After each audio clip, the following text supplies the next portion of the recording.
हर घर त्रिरंगा कार्यक्रम अहियास ठारे आयोजित हो जाइछि।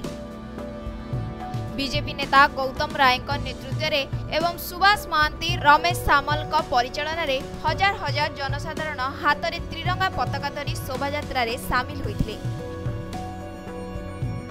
भारत माता की जय, स्वाधीनता दिवस की जय ध्वनि रे प्रकंपित होई उठिथिला समग्र अंचल। माटी माँ प्रति भल पाइबा और समस्त भारतीय मनरे एकता भाव सृष्टि करी एक सूत्र रे बांधी रखिबाकू एही प्रयास आरंभ होईछि। एही कार्यक्रम रे युव नेता प्रियव्रत महांती, पतित पावन महांती, सव्यसाची दास, समिति सभ्य सरिता पंडा, समिति सभ्य तापस जेना प्रमुख उपस्थित रही कार्यक्रम को सफल करथिले।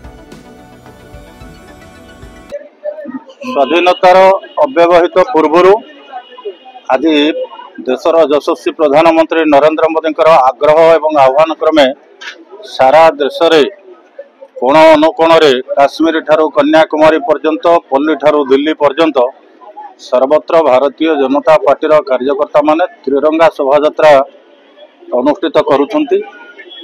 आमर गर्व, आमर गौरव, आम स्वाभिमान प्रतीक त्रिरंगा समस्तंकर श्रद्धाभाजन हो, समस्तंकर सम्माननीय हो, समस्तंक मथान रे आमर गर्व गौरव तिरंगा परपर होइकि उड़ू, यही सचेतनता सृष्टि करने संगे जाति, धर्म, वर्ण, दल निर्विशेष समस्त भारतीय एक समस्त भितर भातृत्वर भावधारा को दृढ़ीभूत करने, भाईचारार संपर्क को आहुरी सुदृढ़ करने एवं समस्त भितर माटी माँ और मनीष प्रति ममत्वबोध सृष्टि करने सारा भारतीय को गोटे एकता सूत्र रे बांधी रखिबा ये अभिनव प्रयास आरंभ होईछि।